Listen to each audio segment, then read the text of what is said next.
So the MLB trade deadline is almost here, and the Mets have been busy. Huascar, Brazoban, and Raley have both been traded to the White Sox and the Phillies, respectively.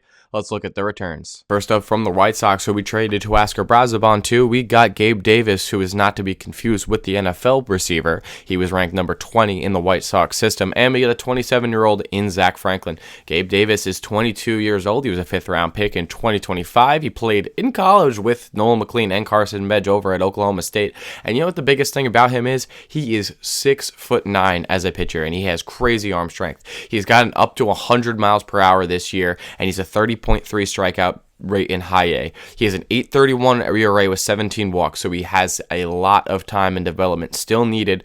But a guy with this frame, a pitcher only 22 years old, he has a high ceiling. We'll see if he could end up breaking out. For Zach Franklin, the ceiling is definitely a lot lower. He's like a quad A about guy, and he's has a pretty good strikeout rate. He's a closer. He's probably going to end up closing games for the rest of the season for the Mets. Pitchers you could always just turn around. We'll see what he could end up doing, but he's probably going to end up just closing games in a ruined season. And if he ends up working out, that's great. If not, you kind of cut bait. It's not that big of a deal. So for Raley, we traded a 38-year-old reliever for younger, more controllable players from a division rival. So gutting the Phillies farm, if it's not anything too crazy, is still super important. We got Gabrish, who's 23. He was a 15th round pick in 2024, and he was signed for $100,000. The right-hander has been pitching in high A this year. He's a 5.14 ERA in 68 innings. He's not on the top prospect list for the Phillies, but just another lottery ticket arm.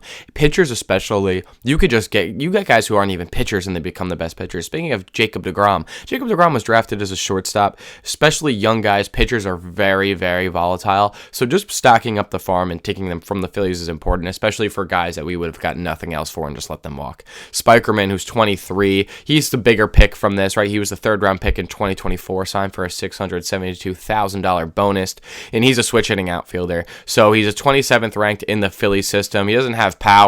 He draws walks, and he has great speed and defense. So just another guy who can really play all around the field. It's a guy from the Phillies that, you just got their farm a little bit. And the thing with both of these players you have to remember is you're not getting top prospects for Brazo. You're trading two 38-year-old relievers.